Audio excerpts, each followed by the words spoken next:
If you are in a executive meeting or a board meeting and you're navigating a tough scenario, should we do this? Should we do that? Eventually your CFO or whoever is going to say, well, here's what the numbers say. This way we make this much money. This way we make that much money. The conversation is generally over at that point. We would often try to bring in other values in that, like, well, the creative community needs this, or we think it's better for our reputation if we do that. You end up in this unfair fight where you have a hard value and you have a soft value. So how could that be different? What would a world look like where some of those more soft values had equal footing? And like the financial argument actually had to compete on a level playing field of here's what we agree is important, here's how we measure those things, or here's how we track those things. What would that practically look like? Welcome to the Work for Humans podcast. This is Dart Lindsley. In a world where companies are often judged entirely by their profits, Yancey Strickler aimed to build something different. A company where values mattered more than money. As the co-founder and former CEO of Kickstarter, he witnessed firsthand how many businesses were solely focused on maximizing their financial gains. Realizing that wealth didn't always equate to success, Yancey started shaping a workplace culture and philosophy that valued impact beyond the balance sheet.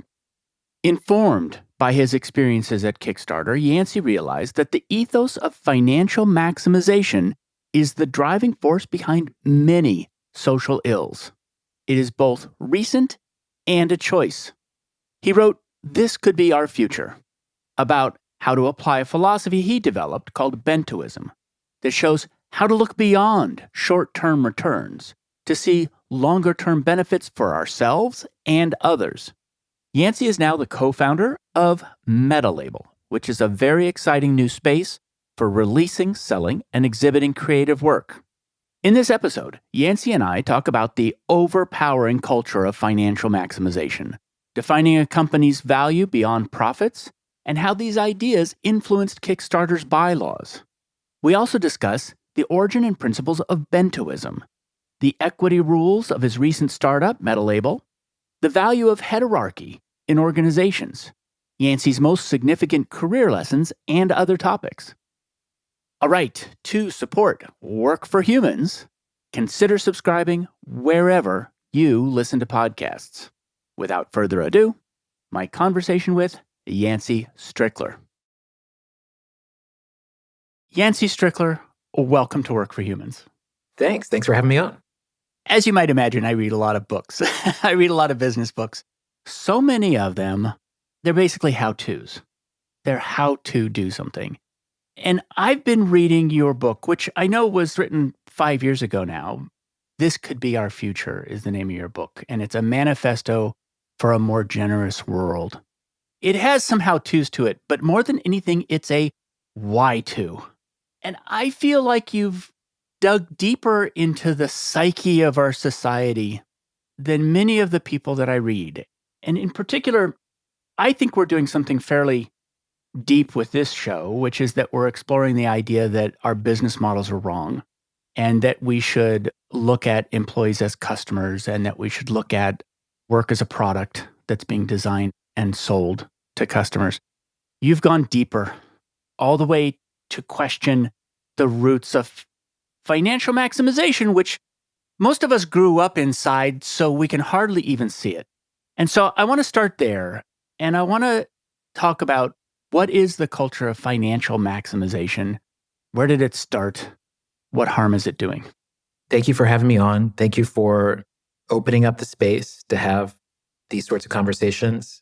I didn't think about how that book is not a how-to, but as you started saying that, I immediately thought, oh yeah, it's a why. And so I like that you finished that sentence. And I previously was the co-founder and the CEO of Kickstarter. And a lot of that book is about trying to understand the context that project lived within.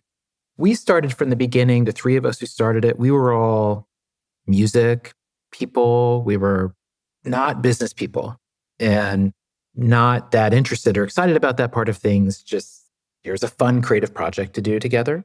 And we didn't want the project to end up in certain ways. From the very beginning, we said we don't want to sell, we don't want to go public, we want to make a public trust almost, something that's just there and so dependable. Craigslist, always the model. Craigslist. How can you beat Craigslist? What's better than Craigslist? I still stand by that. And especially as you're getting into fundraising, as you're running an organization that grows to have more than 100 people, that has a CFO that's taking you through the budget every month, these larger concerns of, well, where is this ultimately going? And how big can this get? And who can we sell this to? What's the exit? And all those things are these omnipresent questions, whether you want to answer them or not.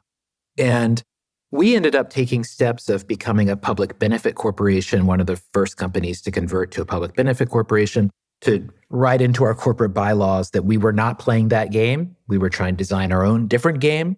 And that act of creating that charter, making that step, really made clear that we were trying to step out of one context in which we weren't even aware that we were in until we felt it, into a different context in which our sense of value could be defined by what we wanted and not just how much money the company was making or its potential to make more money for other people. And what the book explores is how this same question is endemic across society. And I use a phrase all the time. You would think I got paid by the syllable for how long the phrase is, but financial maximization. And I just said that is this default assumption that in any decision, the right outcome is the one that makes the most money. And that is not always the wrong decision. In many cases, that is the right way of thinking about it. But it is definitely not the right one all the time. And what I reflected on in my experience was that if you are in an executive meeting or a board meeting and you're navigating a tough scenario, should we do this? Should we do that? Eventually, your CFO or whoever is going to say, well, here's what the numbers say. This way, we make this much money. This way, we make that much money. The conversation is generally over at that point. There might still be some debating, but that's just, well, there you have it. And we would often try to bring in other values in that, like, well, the creative community needs this, or we think it's better for our reputation if we do that. Well, how much better for our reputation? How do you quantify that? And what is the value of our creative community? Or, all these things that you end up in this unfair fight where you have a hard value and you have a soft value. And in those rooms, even if everyone's heart is in the right place, it is hard, except in a crisis. Only in a crisis are you given the freedom to make a soft value choice and not a hard value choice.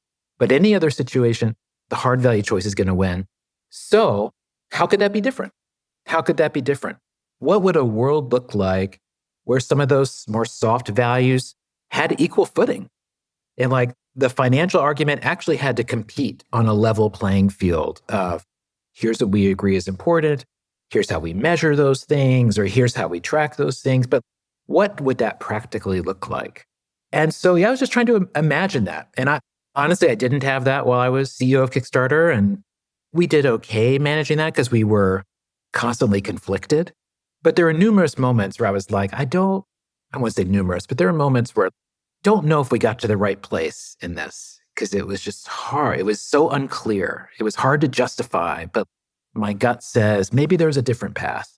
And so it's just trying to explore that feeling in those questions. When you say hard and soft, does hard mean, oh, we can put a number to it? And soft means we probably can't? The way I define it in the book is to say there's a difference between value singular, which is a economics quantification term, and values plural, which is more of a qualitative adjective kind of term. I mean, all of us operate through both of these. Most of our decisions are made through values plural, how we treat our partner, what we do any given day. 90% of our decisions as individuals are made that way. But in businesses, it's like 90% are made by that hard numerical value of just money. So what I imagine and what I think I've seen is that you can move something that exists in that humanities values context. If you think of it as a spectrum, you can slide it across the spectrum to a hard numerical value through measurement, through a lot of things that are pretty fraught and are difficult to get right and have many secondary effects that are hard to predict. But that is something that happens. And in a digital age and an age of the computer, that is actually something that is quite simple in a way. Defining the parameters is hard, but making systems run off of metrics is something that we have ample infrastructure to let us do. But yeah, I think the number, which is dangerous, we know all the laws about how numbers can be dangerous, operating towards the goal, all these things are fraught. But I think the number is the unlock for a organization because it just provides a clear, undisputable language that everyone assumes, seems clear that you have to align with. Seems the most obvious thing in the world. And in many cases, it is. It's weird to me, though. I do realize that we consider numbers more real than sometimes what we can see with our eyes, or feel. What do I think is most important? Things I feel but don't know. Things you feel but don't know, that's new information. That's truth. Those are the things to listen to. But yes, it is hard in a coordinated system to operate in that way. What were some of the bylaws of Kickstarter? There were, I think, 13, if I remember. They include the company would donate 5% of its after-tax profits to organizations providing arts education and fighting systemic inequality. The company is prohibited from using legal but esoteric tax avoidance strategies. No data will ever be sold. Employees will be given time to work on their own creative projects. There was like what is this thing? Who do we want to be? Who does this need to always be? What does it always need to be? And so those were set and voted on by all of our shareholders. Everyone voted yes. And then there's been an annual report the company's done since. That was in 2015 that happened to show, again, they have to have metrics. Here's our metric. Mm-hmm. Even the company does metrics there, but yeah. Did you find yourself really alone among your peers at the time? Did you sometimes just get people look at you like, what are you talking about? Or did you find Still kindred? do. Yeah. Yes and yes. You find your kindred spirits. Sometimes those are seekers who are always seeking. Ideally, it's someone else trying to solve a similar parallel problem, and you're just learning from each other. But Kickstarter began in 2009 in New York. Our peer friend companies coming up were Etsy, Tumblr, Foursquare, great projects, people that we deeply care about or who are still friends. And all of those projects took the raise a lot of money, go big. They took the other path. They were our friends. We talked a lot about that, but we explicitly chose not to do so. And I think within many founders who were friends, there was a sense of little curiosity, maybe a little grass is greener envy of like, oh, what you're doing seems cool. But I mean, it has its own. Every house has its problems. We're the kind of project that we like being the loner. We don't like to belong. That's just kind of in all of our DNA for good and bad. So that definitely showed up.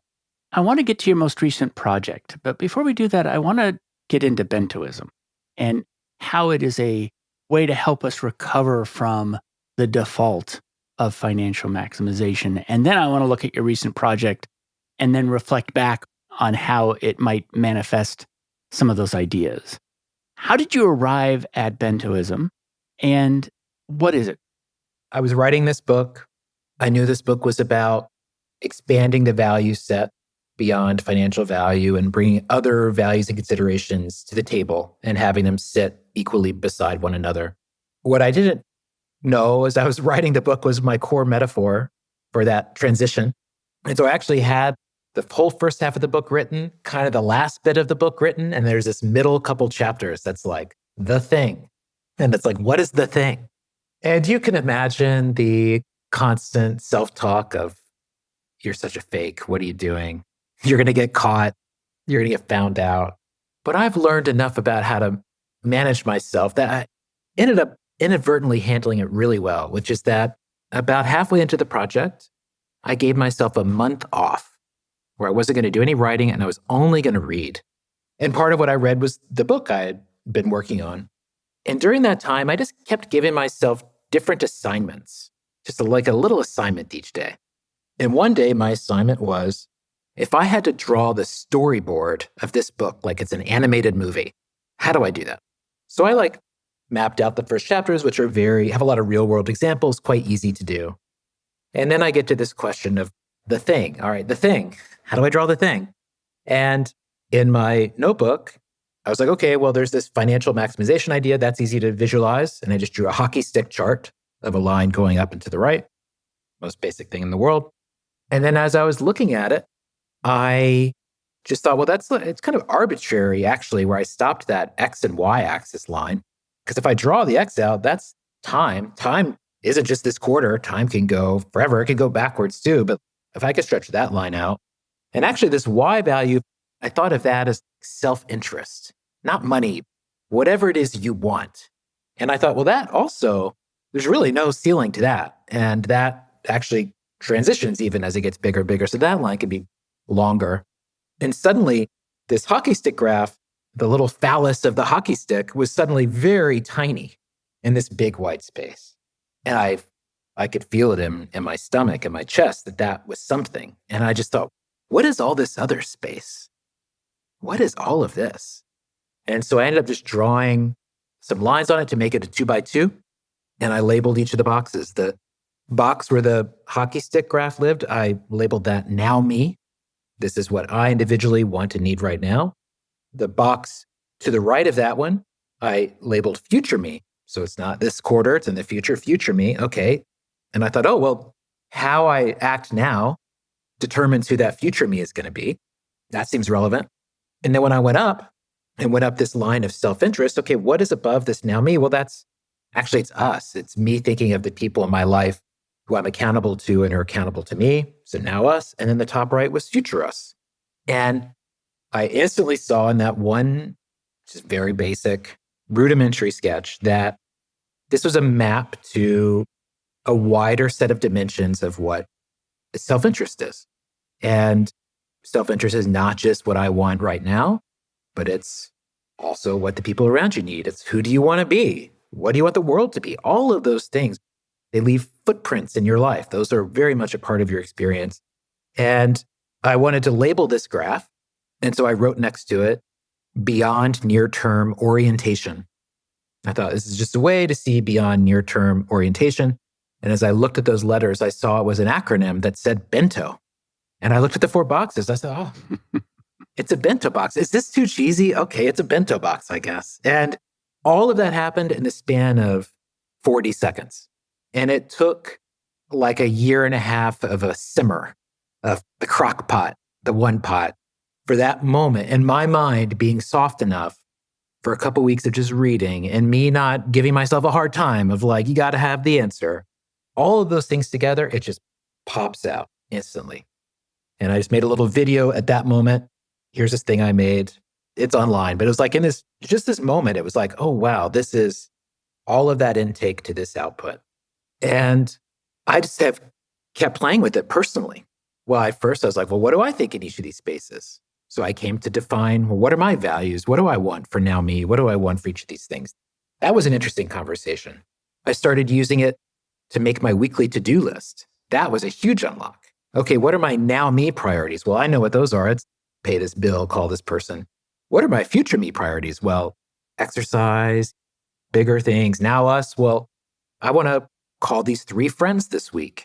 Future us, what am I doing beyond me? And suddenly my weekly to-do list became this interesting mix of work, friends, and personal development, and even like communal development.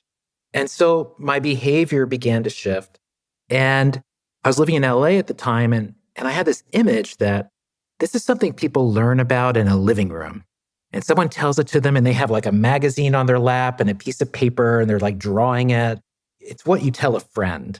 And so I started doing these living room workshops in friends' houses in LA and just said, I just want to try something. Can you invite over your friends? And so I started doing these for, first one, I think it was 50 people. I started doing these pretty regularly. And through that, learned how other people interacted with this. And the broad generalization that I still stand by after doing this for many years at this point is that for women who use the bento, instant recognition. Oh yeah, this is what I'm always thinking about. This is helpful to organize this because you know what? This is a lot to carry. Men, almost uniformly, holy shit, there's more than now me? Whoa. Mind blown. Keanu Reeves gif. Women is just like, oh yeah, totally. Nice. Good job, man. And then just lost. But got to see it in the hands of a lot of people. And it really became a community developed off of it. A whole bunch of things happened that were very, very meaningful. But yeah, to me, I think there is a real truth in this notion of dimensions of self-interest. And I think just like with the money values thing, is just put them on the table in a way that they feel as real as the table itself. And when we are able to do that, we are going to make different choices. And it's not easy, but we will. I have faith in people. It's very interesting because I've done years of research of collecting information about what people want from work, looking at work as a design problem. And it falls very tidily into these boxes. And sometimes I have to make a distinction between, so people, when I ask them what they hire their job to do for them, they will say, I hire it to help others, which is now us. And then others will say, I hire my job to put the world in order. There's something broken in the world. And I used to say, oh, that's help others, but it's actually not. It's future us, which is I'm trying to fix the system in which everybody lives. I can't see myself helping them right this second. And so a lot of the distinctions that I've been and colleagues and I have made would fall into that. And we find ourselves distressed because we are working for a company that's thinking short term and very now me, but our aspiration is much broader. Yeah. As I have thought more about financial maximization, this is debatable, but I don't think founders are afflicted by financial maximization. Founders are driven by make this thing real. Just make it real. And give me as many hours in the day as I can. I will put every ounce of myself into doing that. Financial maximization happens 1 or 2 generations of owners or leaders later. Once you remove that direct, I was driven to do this because X, and you just get into, well, Jim's a great CEO and he's a great executive from Amex or whatever. That's when you're getting into the private equity, let's just drain this thing. Just today, I was reading about the story of Manchester United, the Premier League club, and how 20 years ago it was bought by these American businessmen who did a PE leverage buyout to buy this thing. And they have just bled that team dry with debt and pulling money out of it. So now the team is like terrible. They're getting a little bit better, but terrible. And it got ruined because these shitheads wanted to drain it of financial value because that's how they see the world. And so this is especially hard because companies, startups, going past that founder moment is really hard because as a founder, I think you got about 12 years in you. And unless you're stronger than most, you're like pretty tapped. It's tough. And so what is supposed to happen? In traditional world, it's the kid takes over the business, the brother, the sister, it stays in the family. But when you go into the open market of we need to hire a search, who has the right ambitious plan for the company, we got to grow, blah, blah, blah, that's when things go off the rails. And so that question of legacy, handover, how do companies survive generations of ownership? That's where this becomes problematic. And I'm not sure how to solve that, but I really think founders don't have this issue. It's the generic executive who really ruins it.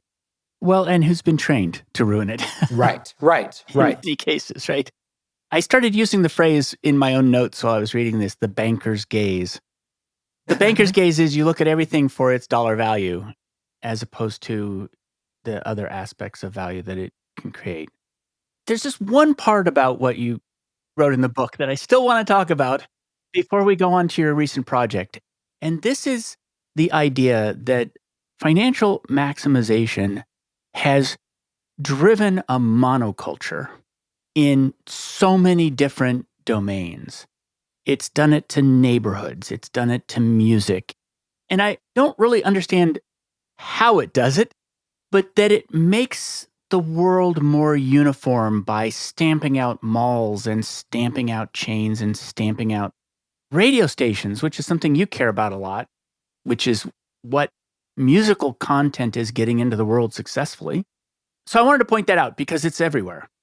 Yeah, I mean, capital concentrates and it produces more of itself in its own image.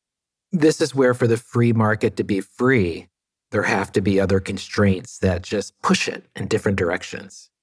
I live in New York City, and in the past few years, weed got legalized in New York. And there was a funny process. At first, it got decriminalized. And decriminalized, okay, you don't get arrested. It's cool. We'll look the other way. Decriminalized is pretty chill, pretty chill. And then it goes into like, well, now it's legalized and now it's capitalized. And right now, there are like 1,200 weed shops in New York City. And I swear it's easier to buy weed gummies than gummy bears. I really think that might be true. There might be more places to sell weed gummies than gummy bears. And I look at this as, where's that middle point between decriminalization and capital maximization? Because in between there is a healthy society. We're like, oh yeah, some people like that. They can go get that. The rest of us don't have to think about it. That's where we want everything to be. And I think that takes countervailing forces to maintain that are not easy to hold on to. But yeah, we could all be okay if there's just this one line we didn't go too far beyond. But who am I to judge that line, and et cetera, et cetera. I see all the problems with it, but there's a funny space there that I could just see it. Eventually what's going to happen is that they're all going to be bought by Philip Morris. 100%. I like what you say, that capital concentrates and capital self-replicates. Those are two things that definitely happen. There was a quote that you had in the book, which I thought was really telling, that too much capitalism does not result in too many capitalists. It results in too few. Yes. And that one of the things that happens is that the mom and pop store, for instance, has been stamped over with a chain store. And so, what it reminds me of a little bit is when there was a time, the word commoner meant people who lived on the commons. And so the Lord had all these lands. And then there were commoners who were there who farmed it and gave some of their crop. And then they started enclosing the commons. And they did that because a lord could make more money by enclosing the commons and making that private property. And then what happened was that all the people who had been commoners living on the common became wage laborers working for the enclosed land. And so it's a really classic example, I think, of what the middle ground looks like and what the financial maximization leads to. I think that's a great observation. And I think two observations I would tap onto that. One is that important to note that financial maximization is a very American identity, not nearly as prevalent really anywhere else in the world. Certainly in Europe, it's there, but not as dominant, certainly not in South America, certainly not in Africa, certainly not, maybe some parts of Asia, but like it is a very American thing. Kind of what I was saying about a founder versus later owner, or the example of the commoner.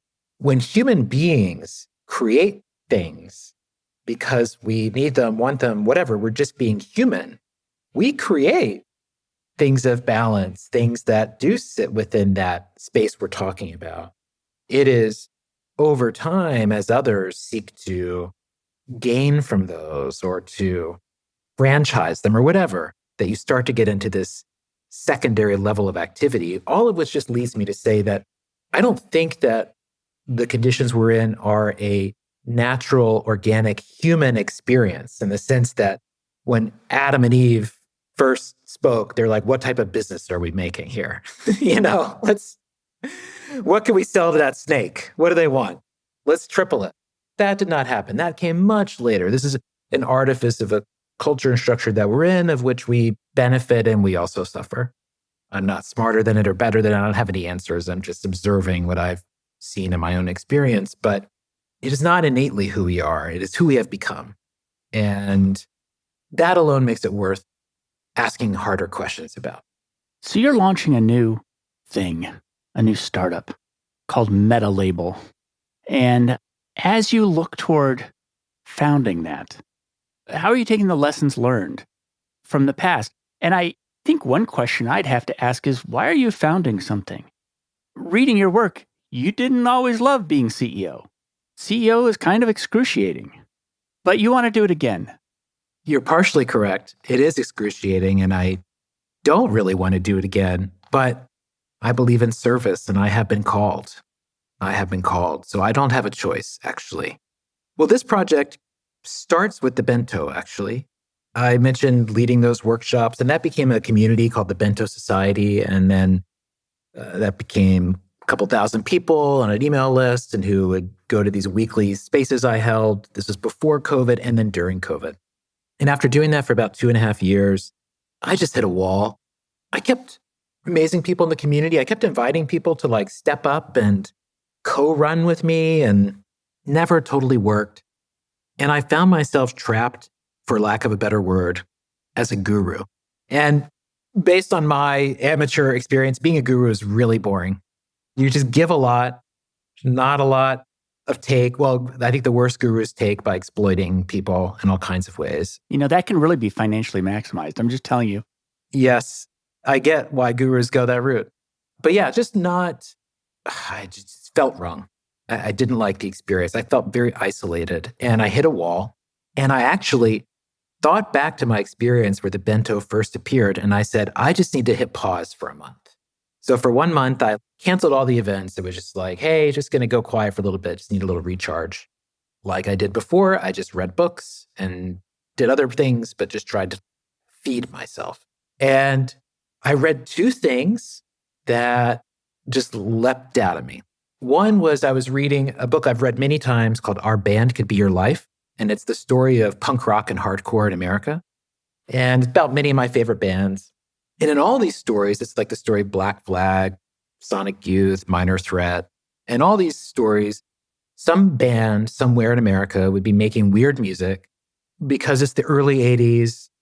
They need someone to put out their music. They have to physically make it and release it. They need a label. No one would put them out because who are you? And what they always did is they would make their own label. And making their own label was just a logo and an address. There's really not much more to it than that. But there was this funny thing where by the act of creating a label to publish themselves under, it created an invitation for other people to make work in a similar spirit. And so the act of putting out the first thing, putting out one punk record, manifested more punkness because other people would show up and say, I make music like that. Will you put me out? And suddenly what was first, well, we were just doing this to put out our thing, but sure, I guess. And all of these SST records, Discord records, Alternative Tentacles, they all started off, K records, they all started off in the same way. So there's this act where creating a label is manifesting some aesthetic in the world. Yeah, it's a beacon.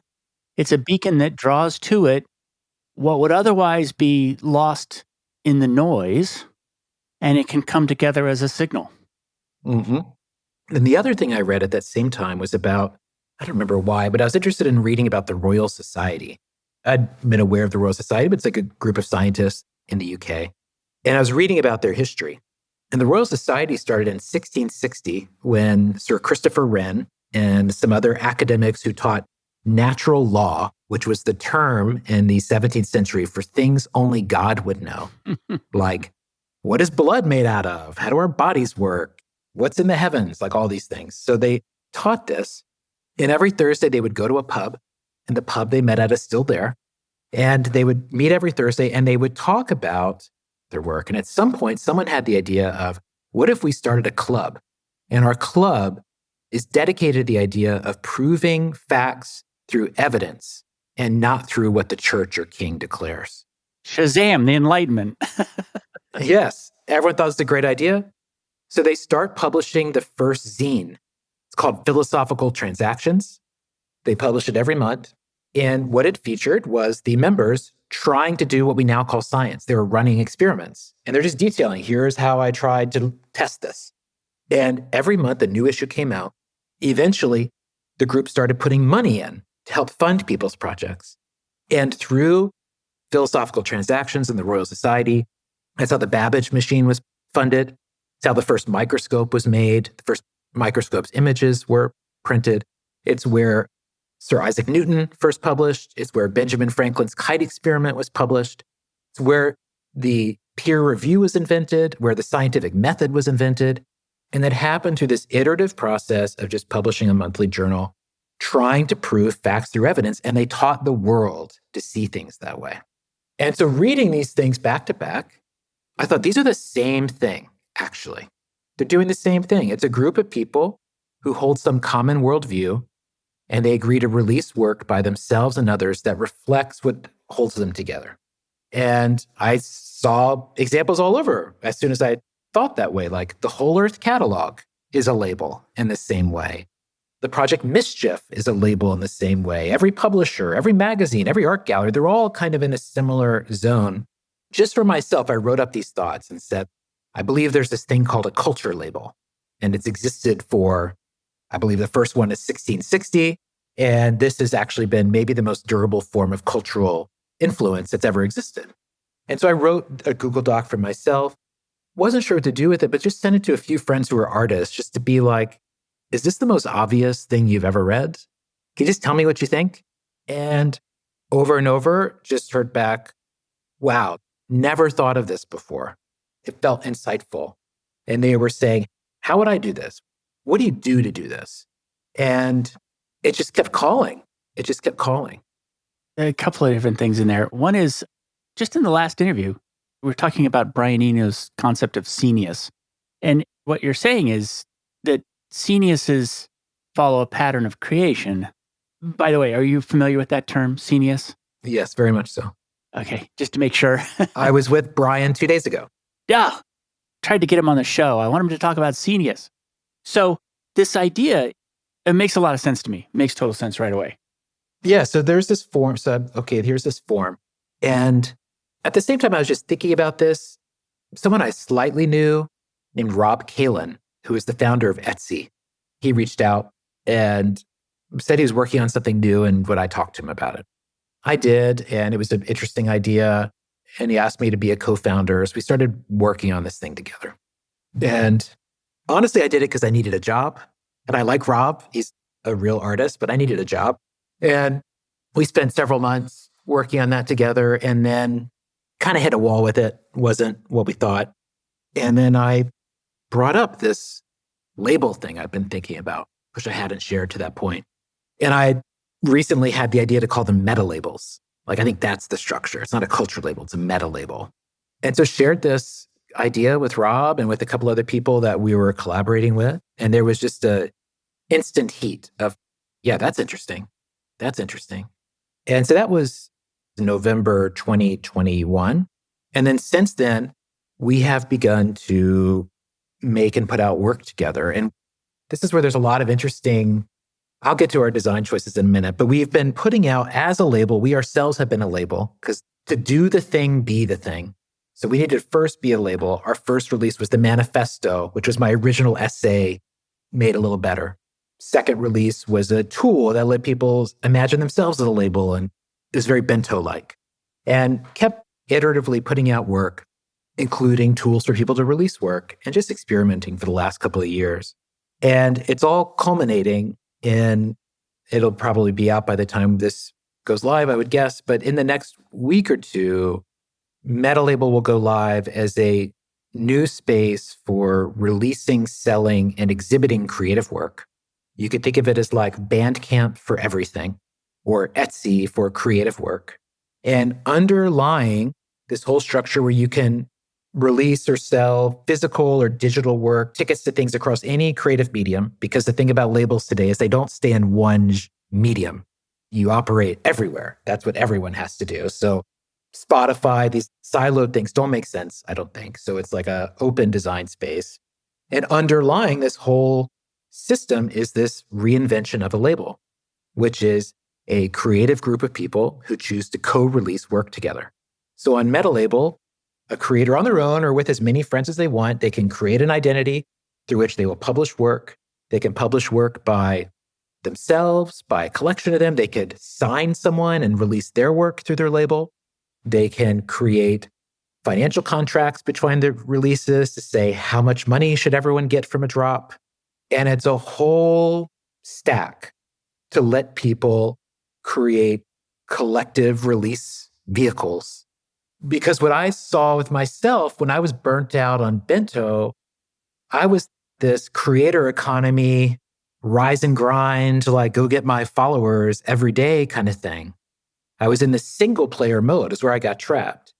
And this is imagining in Metalabel, this is a multiplayer mode of, well, it's not just me. I have peers. And sometimes I drop something. Other times I'm just like editing someone else's thing. But you know what? It's all us. And so I believe that is the next era of creative work online. I believe that is the next era after this past decade of the internet really hyper individualized us, even as it connected us in nodes in a network. It treats us as all isolated nodes. Every system is architected around individual users. Our system is architected around users and groups that can be portable, have a lot of different functions. And yeah, I think this is the next era of creative work. And labels have fallen out of fashion because everyone hates record labels because of RIAA and all this sort of shit. But it is a form that deeply supports the needs of creative people, that allows people to amass cred, a treasury, meaning. So this is going to start, as I'm saying this, it's going to start next week with a new book published by me and a bunch of other people. What's it called? It's called The Dark Forest Anthology of the Internet. So I wrote a piece 5 years ago called The Dark Forest Theory of the Internet, which is applying Fermi's paradox to the idea of why I feel afraid to be myself online. It talks about how what I'd noticed from my own behaviors, what I thought a lot of us were doing, which was we were only being real in these dark forest spaces of small chats or podcasts that are non-gamified, non-pressurized, and we know there are not predators around, but we know that in every ClearNet channel, there are predators. It is dangerous. And this is how the internet is changing. And so I wrote that piece. And then since then, a bunch of great people like Venkatesh Rao or New Models or Peter from the Stoa or Josh Citarella have written pieces that improved on the idea, took it farther, took it deeper. So I've collected 11 pieces, both new and old, that I think are a canon that reflects this sort of real-time solidifying of this experience pre-COVID, during COVID, and now after. I've heard that referred to as the cozy web. Yes, that's Venkatesh's term. That's the second piece in the book. I see. Yeah, Okay. that's also in the book. Yeah, the cozy web. I'm a member of several cozy webs. I think you've spoken with Alex Komorowski. He curates several cozy webs. Cozy somethings. Yes. Yeah, so that book will be the first thing published through Metalabel, and we have a bunch of great releases coming. And my hope is that this shows a model to people feeling burnt out for how they can feel more supported, how they can enjoy their work more. And we shall see. That's fascinating. I want to talk about that all day. But I'm not going to. Well, if I had to think about, you asked lessons I learned. And I'm going to say lessons you learned and how they're manifesting in how you're doing this project. When Rob and I started working together, we both have had great and hard experiences. We both have started successful companies. We have both had hard endings to our roles in our successful companies. We've both seen the good and bad of the game. Initially, this project was Rob and I together, 50-50 split, standard stuff. And then as the project shifted to Metalabel, and some people who were kind of at our crew we were working with, it just felt like we all need to be partners. This is about peerness. Even how we've started this off with this equity structure feels wrong. So it ended up redesigning and really thinking hard about what the system should be. And so I personally like simple, uniform systems that remove decision-making. So as an example of this, I thought, if you imagine 100% of a startup's equity allocation, how much of a company's value is starting the company? How much should someone get for starting? What is the value of that? Now, typically, the value is like everything you can get. But I saw the dangers of that with Kickstarter, and I saw the outcomes that didn't play out the ways that felt right. And Rob saw it at Etsy. And so instead, we said, you know what the value of starting a thing is? It's 5%. What is the value of having the idea? Let's say having the idea is a different value than starting. We'll say that having the idea of 5%. Now, let's imagine how might this equity work moving forward, and came up with the idea that to maintain this level of partnership, we should think about equity being essentially the same for anyone that joins in a given year. And that each year is like a different chapter of the company. So anyone who joins in chapter 2, you get this percent. And it's just flat. It's just flat. Made the decision that we would all get paid the same salary. We all got paid the same salary, same equity. Very just simple. Try to make it simple. And think about the equity of this company as something that we want to be allocated to the people who create the value of this project over time. And we don't know who that's going to be. But it's not going to be that the founders hold that value forever and you pry it from their cold, dead hands. Don't think that really works out. So ended up with a situation of there were 7 of us as co-founders. 7 of us. And then I also, at Kickstarter, I came to, it shows up in my book, really hate being at the top of this hierarchy. It was isolating. It was just like, it's not the best way to do things because in some things I'm the right person to make the decision, but in other things I'm not, actually. It shouldn't roll up to me. But also I believe that hierarchies are important. And I believe that leadership is important and a final decision-making power is incredibly important to define. So instead, we first thought about the model of a film set. So if you imagine a film set, it's the cinematographer making decisions about how they're shooting the shot. It's the editor that makes the first cut. It's the actor or actress who decides their performance. And then it's the director who ensures that everyone who is an expert at their own craft, that their work leads up to the same vision. But actually, everyone is being entrusted to make their best judgment. And in fact, it's the only way it works, is if everyone does that and does it well. And eventually, we evolved the language to say that we are a heterarchy. A heterarchy is a fluid hierarchy, where depending on the decision, there's a different person empowered to make that call. How that works in practicality is that all of us we have partners and associates. So all of us as partners, we have the freedom to make a final call in our area of expertise. I don't want our engineer to wait for all of us to come to consensus on something about the architecture. I want them to use their expert judgment and seek opinions if you need it. But the way we can move fast and the way that we can be a group of senior peers is if we all have that authority. And I, as a director, have that vision thing, which feels kind of CEO-y, especially if you use the Fred Wilson definition of the job of a CEO. Hold the vision, get the right people, make sure you have money in the bank. But for each individual release that we put out, there's a different member of the squad who had that idea, and they're the director of that release. So it's an organizational structure that I think of as being very leaderful. And there's other things like we have a constraint of being small intentionally, but trying to create certain constraints that I think preserve a fun experience, creative latitude, risk-taking, and just trying to anticipate the ways that every company is constantly drifting towards mediocrity.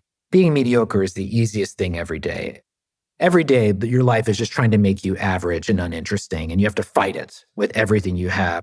If I think of that as me as an entrepreneur, my battle against organizational entropy is an unfair fight. It is infinitely more powerful than I am, infinitely more powerful. So how do I create constraints to fight it? And so all this is built into how we're working. Fascinating. One of the things I had never really thought about before is why we assume that equity and decision-making should go together. Why does ownership and money go with decision rights? That's an artifact. That doesn't have to be the case. Now, it so happens that there's a way in which you distributed equity and you distributed decision-making rights at the same time. But a part of the assumption, I think, is that money and wisdom go together, but also that it's the ownership stake that's going to incent you in the right direction. And so there's this idea that the ownership stake does that. And often that's a money ownership stake as opposed to a vision ownership stake. Anyway, there's just these things that tend to move together that don't have to. And you're tinkering with that. You're more than tinkering. You're renovating. We're trying to design something really from the ground up. And as I've kept telling the team, if we fail, no problem. We're so small. We have low spend. It's we can manage it. We're very flexible. This model becomes challenged in conditions of success, actually. That's where it becomes hard. That's where I don't know what are the limits of this way of operating or working, but it has felt quite invigorating and refreshing. And if I look at everything that I found demoralizing and demotivating about my past experiences, this is trying to design against them. So it's, there's some self-talk. I have a theory that everyone is tweeting to themselves. This is some self-talk happening here, but what's better than wisdom and experience? And to be able to know, you know what, this is where it's going to end up unless we don't fight it early on. That's a gift to be given that. And overall, this whole thing feels like a gift because it is a gift. Because I'm getting the chance to, and I didn't want to be a founder again. My title's a director, not CEO. I didn't want to be a director boss again. But being in the seat, being called to service again, I get to see on a daily basis how I've grown, how the Yancey of today is better understands themselves than the Yancey of 10 years ago. And to have those moments, almost like a deja vu of, oh, in the past, I would have done this. And instead I saw it for what it was and did that, is a gift. It's a gift. Yeah. I mean, it's starting off on the right foot. It's so hard to pick a company up out of one structure once it's a certain size. And the risks are a lot higher, which is that as you grow as a company, the people who work there essentially become hostages to the company's fortune that you're responsible for. Early on in Kickstarter, I read a academic paper by Jeffrey West, who's a physicist. I believe he's at the University of New Mexico when he wrote this paper. And the paper is about the golden rule in biology, which says if you give an animal's weight, you can determine basically everything about its life. Its gestation period, how long it will live, how much it eats, everything. There's a golden ratio that's universally true across living things. And he applies the same model to social structures. And some of the paper is looking at it for cities. And he shows that if you tell him how many gas stations a city has, he can tell you how many people live there. If you say how many hospitals or whatever, but there's a similar relationship. And then he also finds that cities never die, which is an interesting point. But instead, he finds that companies, he also studies organizations, and organizations are organic life forms, he finds, because they are born, they mature, and then they die. And the point of maturity is, another way of looking at it, the point where death begins. And what he finds is, what is that point where a company begins that process of diminishment? And his line was 50 people. And he said, once you get to 50 people in his studies, I don't know his source, but once you get to 50 people, the company begins to hire operations people, admins, more accountants, people who exist to support the infrastructure of the organization itself rather than the core purpose of the organization. And the second you begin to hire people who exist for the good of the org rather than the mission of the org, the company then must grow faster than it adds those people to not die. And that this race is where you get financial maximization. This is where you get all the things we're talking about. And yeah, he draws this line at 50 people. We at Kickstarter were like 18 people when I read this.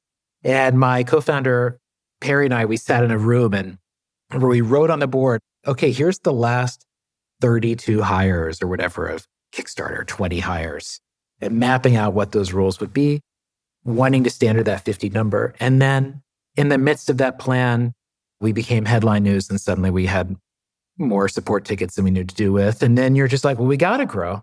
But yet everything I read in that paper, I saw. That's where I think of those forces, that organizational entropy that is so powerful and beyond us. That paper to me spoke to a bit about and tried to like specifically identify where that happens, why that happens. Yeah.